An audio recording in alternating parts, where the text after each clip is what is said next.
Gledam sa neba, naš grad izgleda izuzetno. Urban, pun zelenila i miran. Čini se prelepo je živeti u njemu. Ali moramo da siđemo na zemlju. A tamo...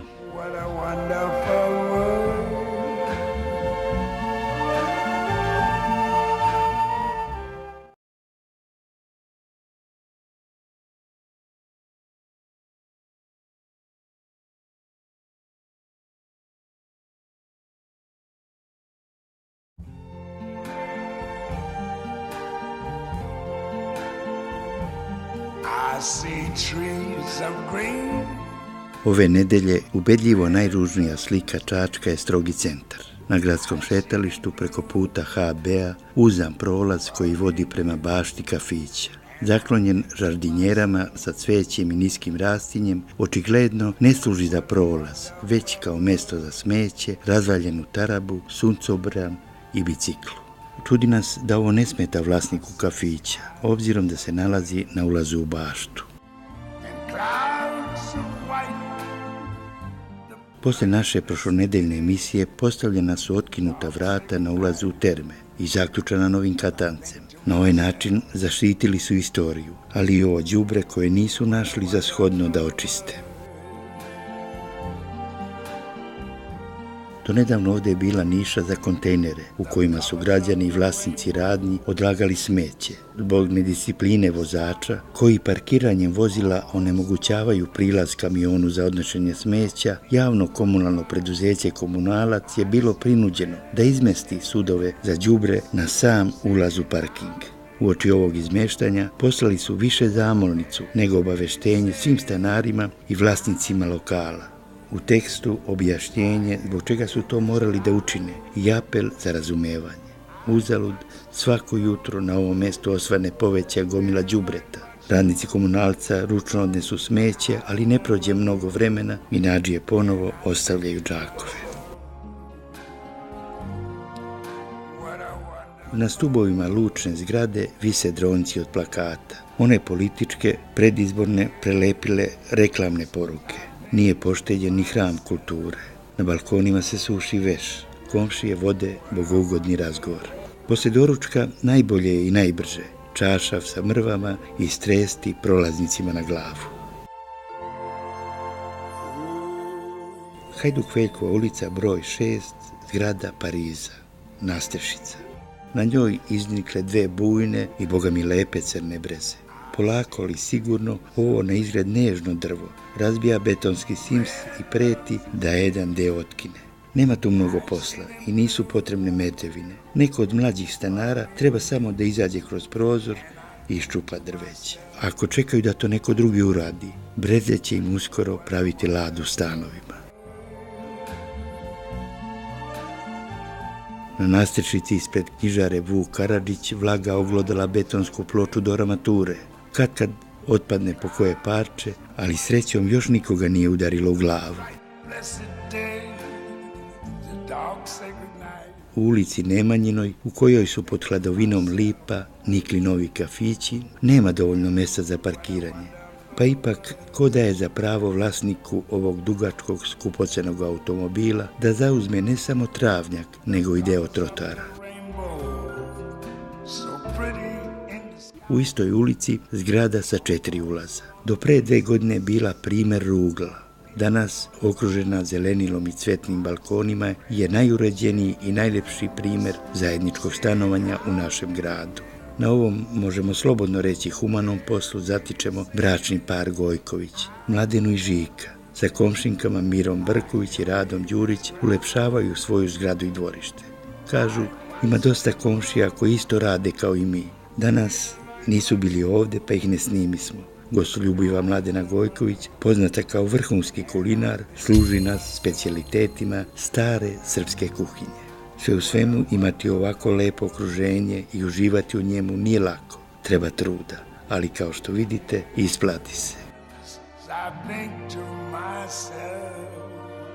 Smatramo da je naša dužnost da vas redovno obaveštavamo kako teku radovi na gradilištu pokraj Plavog mosta. posle izbora sve stalo. Mašina nije popravljena, a kad će, ne znamo. Jedino što se od prošle nedelje promenilo je nasut deo puta na izlasku Plavog mosta. Obzirom na česte kiše i broj vozila koja ovuda prođu, ne verujemo da će dugo izdržati bez rupa. Naš sugrađanin Čika Dušan Dule Radović, koji stanuje u onoj prelepoj kući i dvorištu u ulici Filipa Filipovića, uspeo da u 83. godini napravi prototip automobila na električni pogon. Uradio ga za 3 meseca i jedinu pomoć imao je od svog kolege Svetolika Pavlovića, koji je rešio problem elektronike. Čika Dule je od ranije poznat kao inovator, čovek iskričavog duha, ogromnog tehničkog znanja, svežine pameti i dobre naravi. Kaže, elektroauto bi bio moćniji kad bi mogao da nabavi odgovarajući motor i reduktor.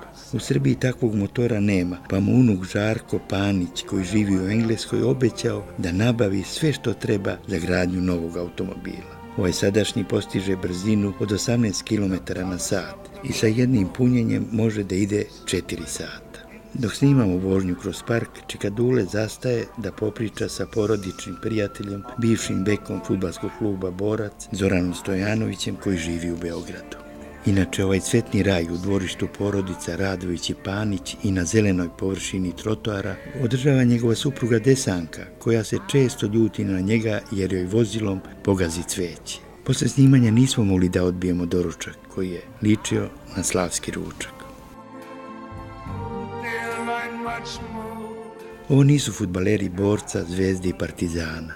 Ovo su petlići fudbalskog kluba Zadrugar iz Donje Trepče. Upravni odbor kluba, na čelu sa predsjednikom Stanimirom Canom Minićem, najpoznatijem proizvođaču srpskog brenda rakije, obezbedili maksimalne uslove deci ovog sela. Pod stručnim nadzorom trenera Gorana Pavlovića i direktorom selekcije juniorskih timova Goranom Kovačevićem, 35 dečaka od 7 do 9 godina 4 puta nedeljno trenira i takmiči se sa dosta uspeha u opštinskoj ligi petlića. Alalvera.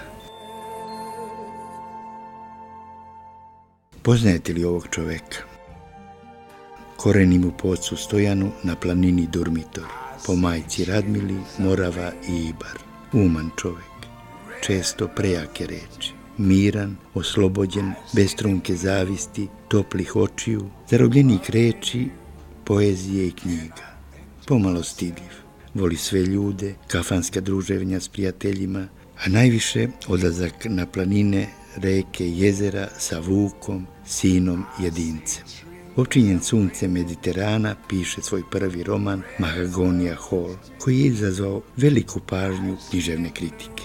Ulazi na velika vrata srpske književnosti. Na promociji romana najcenjeniji kritičari ovog vremena Srđan Stanišić, Petar Arbutina i književnik Milenko Pajić pričali da će ovo jedinstveno delo zasigurno ući u antologiju srpskih pisaca, a da je to tako najbolje govori podatak da je ceo tiraž prvog izdanja Mahagoni Hall rasprodat. Još kao student svojom poezijom i prozom javljao se u književnim časopisima. Izdaje zbirke poezija, antologija univerzalizma i dekadenca. Sada piše roman Kameni brodovi i priče za časopise Art 32 i Kragujevačke korake. Studentska ljubav sa Slavicom Cvetković iz Jagodine prerasla u srećnu porodicu. Sin Vuk ove godine polazi u školu. Slavica je vaspitačica u dečijem obdaništu. On radi u po prostoru ne najvećoj, ali zasigurno najcenjenijoj čačanskoj knjižari Reči. Okružen knjigama, a to je njegov svet, kaže, ne treba čovjek da ima mnogo da bi bio srećan. Rastajemo se. U duši nosim utisak da u ovom čoveku caruje neizmjerna ljubav i dobrota. Savo Stjepović.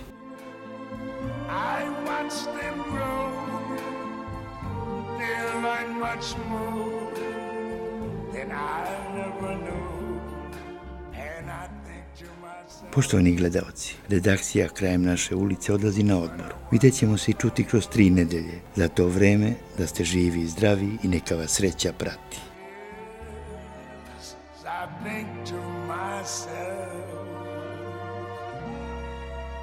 What a wonderful